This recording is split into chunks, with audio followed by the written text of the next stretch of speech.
Hi mga sisis, sagutin natin yung comment ni Sis Alexa. Need ba talaga yung dalawa or kahit isa sa kanila dyan? Okay na. Unang-una, mas better na gamitin mo ang Power Duo kung matagal na yung mga peklat, stretch marks, varicose veins mo. Kung taon mo nang tinitiis yan sis.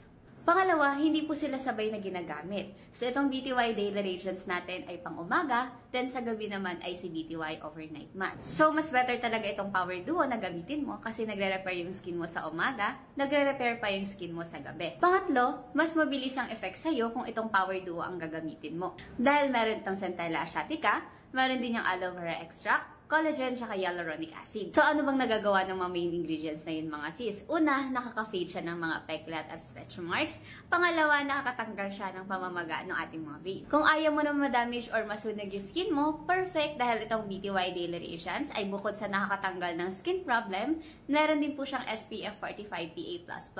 Si BTY Overnight Mask naman ay bukod din sa nakakatanggal ng skin problem, nakakatulong din ito para magkaroon tayo ng glowing at healthy skin.